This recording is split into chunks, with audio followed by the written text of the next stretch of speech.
The Med-T is our next iteration of a belt-mounted medical pouch solution that we've been working on for well over a year now, and it's taken such a long time to come to market. We are very, very excited for it to finally be here. So what we're gonna do in this video is we're gonna go over what's in the pouch, or what can go into the pouch, some features of the pouch, show you guys how to mount it on a belt, and kind of go from there. So inside the plastic bag, we actually have two pieces of nylon. We have the tray, and we have the platform. The platform has been a hard word for me in this video, but we're gonna keep rolling with it. So the first piece of kit here that we have is what we're gonna call the platform. This is actually what your tray is going to attach to, obviously. So this platform is designed to be mounted either via MOLLE or with a belt pass through. It's not really designed to be mounted any other way. If you get creative, you can probably come up with another way to wear this, attach this, whatever the case may be. Now, the tray itself, if you're familiar with our Med-H, is going to look very, very similar to the Med-H, and that is intentional. So first key feature about this pouch is it has a quick tear open design just like the Med-H, and if you look at the layout for the contents, it's going to look very, very familiar, and that is because it's almost exactly the same. So when it comes to attaching the tray to the platform, it's very simple. It's just Velcro, attaches on there, and you're good to go. Zip up your pouch, and then you buckle it down just to make sure it stays retained. Now when you want to deploy this pouch, you just unbuckle it, and there's going to be a handle right here on the back. It tears off the Velcro very easily. That way, if you have it on the small of your back, you know, you have it mollied on the side of your plate carrier, you can tear it off, and then you have your tray with all of your contents nicely organized, maintained, and not yarded out all over the place. So now what we're going to do is we're going to go through the contents for the fill kit for this pouch. So going through these contents, it is important to note, however, one key difference between this and the Med-H, and that is how narrow this pouch is. So I mentioned that because having a little extra volume in this pouch makes the Med-H very easy to tear open. That is why the Med-H is, you know, a little bit wider, is to make that tear open a little bit easier. With this pouch, we try to suck in the pouch a little bit to be more comparable to the Med-1. With that being said, it doesn't tear open as easy as the Med-H, and that is because you're intended to open it like this. Unlike the Med-H, it's intended to be open with one hand. This one, because of the tray design with the handle, it's intended to be open with both your hands, because typically you're going to rip the pouch off, you're going to have it in both your hands, you'll be able to tear it open. So just keep that in mind as we go through this. Now in the bag for your Med-T fill kit, you're going to have this card that's going to lay out all of the components for your fill kit. So if you ever get confused or forget what goes in this guy, you can always just keep this card or just check out our website on the product page for either the pouch or the fill kit if you ever need replacements or anything like that. But the card has everything you need to know here. As we go through the contents, I'm just going to load them into the pouch just to streamline this process a little bit. So we're going to have two hyphen chest seals. These go in the front side of the pouch here. They just slide into this open portion of the pouch. This portion of the pouch is fit almost specifically for these. You're also going to have a couple of T.REX cards here. These are for identifying injuries on a patient. If you treat someone, you can fill out this card. You take this out, and then you tie it to their toe or their ear, their tooth, whatever the case may be. Put it around their neck if you decide to be nice. Although would be a little bit small, but you guys get the idea. This is for going on a patient that you have treated. Now inside the pouch, right where you're going to insert the cards, are going to be two little tie downs here, so you can actually tie your rubber bands off to these if you so desire. So when you pull the card out, you just rip it out if you want to do that sort of thing. I just like to shove the rubber band down into the sleeve. These go right behind or right in front of your hyphen chest shields. It doesn't really matter if they go front or rear, just whatever you want.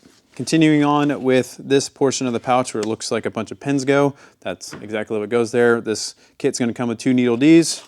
You can slide your needle Ds in there. Doesn't really matter which way they go. You have a Sharpie that comes with your kit. You slide that in there as well. You actually want your Sharpie to go onto the most bottom portion one, because this top one is the fattest, and that's going to be for your MPA, and you're going to need more room. So here's your MPA. When I put this guy into the pouch, I just roll this up, keep it nice and tight, just like so. And this takes a little bit of finesse to get in, but once it's in, it stays secure and it comes out pretty easy. So your front of your pouch should look something like this. You're gonna have your two needle Ds, your Sharpie, your MPA, and behind those, and a little sleeve behind it, you're gonna have your hyphen chest shields and your two casualty documentation cards. So moving on to the other side of the pouch, we're going to start with our ACE bandage. So on one side of the pouch, you're going to notice there are two elastic tabs or elastic retaining bands. The ACE bandage is going on the other side where there's only one. This will just slide into that one individual elastic band. And as you're going to notice, it's only going to retain the top of the ACE bandage. That's totally fine. It's going to stay retained quite nicely. And then in the middle here is actually for two sets of gauze. In the kit, you're going to get a quick clot gauze and then a normal compressed gauze. If you so desire, you can upgrade to get two of these if you want, or you know, if you use this and you're trying to save a little bit of coin on this equipment, which this is probably not the equipment you should save money on, you can go ahead and just get another normal gauze. So you can run two of your normal compressed gauzes, two of your quick clots, or one of each. It doesn't matter. This pouch will fit either. So what I like to do is put my quick clot at the bottom, so closest to the pouch.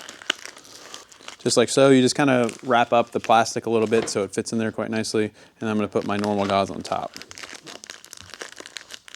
There are actually two elastic bands here to separate the two gauzes. It's not shoving two into one elastic retaining band there.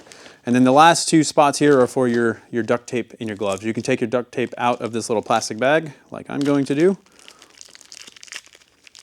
or you can leave it in there. It doesn't really matter. And it doesn't really matter top or bottom, which one you put where. So there you have it. That is the Med-T built out on the inside of the pouch. Now we do have two more pieces of equipment that this kit comes with. We have our Cat-T tourniquet and then our trauma shears. So on the front of the pouch, much like the Med-H, we have a little doohickey going on here to retain scissors. So your scissors can go from either side. If you want it to go on the other side, you just untie the retaining system here, put your scissors in, and then retie it off on the other side if you choose to change the direction that your scissors go in. And this can be retained in a number of different ways. You can retain it just like this, going through the handle of the scissors, or you can go about it the other way and just kind of tying off on the tip of the scissors. It doesn't really matter, it's just however you want to do it. I find this to be the best way to do that. Now, you also don't have to put the scissors on your kit if you don't want. You can put it on your plate carrier somewhere else, and then you can just take these. If you do that, you can just untie this, take this retention band off, and then you just have a more of a slick front. So zipping this pouch up, as you guys can see, it is nice and compact. It's very, very comparable to a Med-1 in size. So we did want to try and keep the Med-1 form factor as best as possible, although this one is a little bit more bulky comparatively to that pouch. However, the contents of this pouch are much more accessible, much more organized, and also the contents of this pouch are just much better overall. So a pouch like the Med-1 that's on the small of your back, you have to somehow unzip it. Then you have to pull your tray out from there, and that can be a little bit difficult, especially if you're down to one limb. So with this pouch, you can do everything with one hand. It tears away super easy, which we'll demonstrate once we get everything set up on the belt. But here you have it. This is the Med-T tray itself built out. Now, one more thing with the tearaway, like I said, this one's gonna be a little bit more difficult comparatively to the Med-H, but it still opens quite easily. And if you don't want the tearaway feature, as in it's just a feature you don't care about, you can always just tuck that little pull tab inside the pouch and zip it up, and you're good to go. You don't have the tear open, the quick access tear open feature. That's totally fine too. Some people prefer that because it is a snag hazard at the end of the day. If you're wearing it on the small of your back, you're walking through some trees or something like that, there's always a chance to get snagged and ripped open. But with the way we have the things designed in here, even if it does tear open, everything will stay retained. And especially with this pouch, because it's in, what is this thing called? Because it's in the platform, buckled up and secure, it's going to be really, really hard for that to get snagged. It's almost impossible. The whole thing's covered up. Now, the last piece of medical equipment that comes in your fill kit is the Cat tourniquet. This actually doesn't attach to your pouch at all. It attaches to the platform itself. There's just a little bit of a little tourniquet retaining elastic band there for it. Obviously, take the tourniquet out of the plastic first before sliding in there, but that is where it goes. Now, I will say one more thing. On the bottom of the Med-T, there's two little rubber grommets here. That is for draining fluids, you know, like water or something like that, or, you know, even some dirt. But you can put, you know, for example, two sling keepers there and then attach a tourniquet here if you want it all retained onto one pouch. Or what you can do is you can do that, have a tourniquet here, and then you can have two tourniquets. That actually works pretty well. There's a lot of room for adjustment with the platform itself.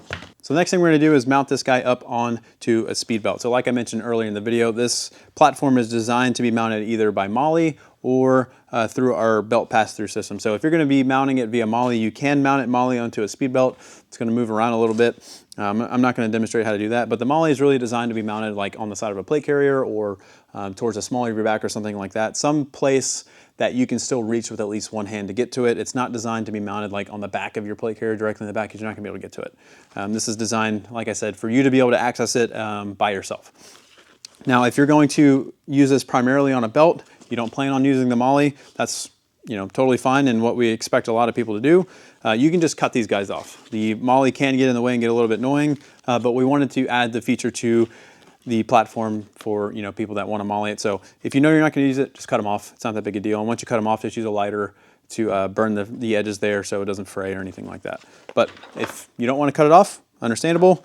We're just going to feed the MOLLE through as if I MOLLEd it onto something, just to keep these tabs out of the way, because I'm going to use the belt system as they mount it onto the belt. All right, so I got the MOLLE tabs nice and secure out of the way because I'm going to use the belt pass-through system to mount it onto the belt.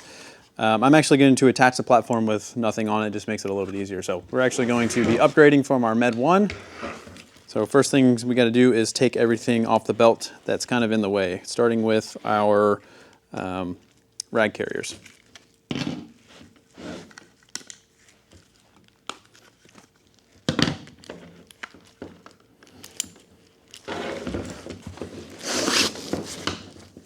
So as we go to slide this guy on the belt, it is important to note that we sized this belt pass-through specifically for our speed belt. This is the 80th percentile of belt sizes out on the market. So if you do have another company's belt, this will probably work, but just please keep in mind that we did size it specifically for our speed belt to minimize shift with the belt pass-through system on our belt. So before I slide this guy on, what I'm going to do is I'm actually going to take this buckle off. Now this buckle will fit through there. It's just going to be a little bit difficult, so it's actually just easier just to take this buckle off and then feed it through without the buckle. So obviously just want to make sure this is right side up. And then as I pass this through,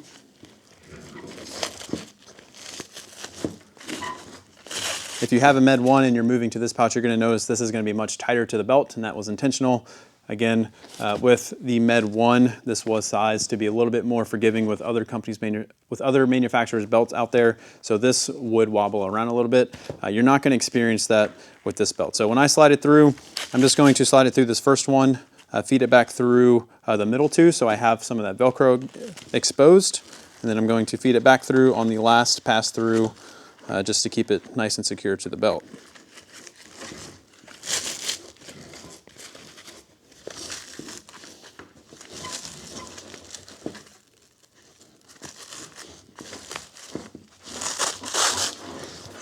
So it's on the inside of the belt, it's going to look something like this. Like I said, if you do have a Med-1, you're going to notice that this is much, much more snug to the belt comparatively. All right, so once I got it where I want it, I'm then going to attach my tray and everything else to this guy. So with the tray, it's super easy. This Velcro's on down, and then this buckle will come around, and I can tighten that up as much as I want. Looks like a very nice, sleek, compact package. If you guys can compare it to this empty GP pouch, it looks pretty similar, and that is because this pouch is very, very slim. Really, the only increase in bulkiness comes from the buckle comparatively to a Med-1, but overall, it's still a very, very slim belt-mounted medical pouch. So we got our Med-T mounted on the belt, got our mag pouches mounted back on. I'm gonna put my buckle back on the belt, and then I'm going to demonstrate kind of deploying this kit while wearing the belt. So typically when you are mounting your medical pouch onto your belt, you're going to want it in the small of your back, basically directly in the center, and that is to keep it out of the way of all the stuff you're using on a regular basis. But with that being said, it's in the most inconvenient spot, most hard to get to versus everything else. So just make sure you're familiar with its location, especially where that buckle is, but it's still easy to get to. So like I said, this is designed to be deployed with just one hand. So I'm just familiar with where this pouch is on my belt. I know exactly where the buckle is. So if I need to get to it with one hand, I just find the buckle, disengage the buckle, the handle's right above it, pull it off, and you're good to go. It is pretty simple, but like I said, just make sure you get a rep or two with it so you just know where it is before you actually need it. Wrapping things up, one more feature I want to note about this pouch is, again, with the Tearaway design here. So if you're going to keep the Tearaway design enabled, I guess you want to say, you can secure your zippers with the Tearaway little pull tab there. So it just helps with, you know, the snag hazard thing. It's not going to tear open as easy by accident. So really the only way this is going to tear open is if you unvelcro this, and then the zippers will be free to unzip basically. So I keep those tucked in, pull this down nice and tight, velcro it to the front, and you're good to go. So it's just a nice, easy tear open design there. So if you guys have any questions regarding, you know, this pouch, the fill contents, or, you know, if there's any other contents that can fit in this pouch, really any questions at all about really anything, just go ahead and shoot us an email at team@trex-arms.com.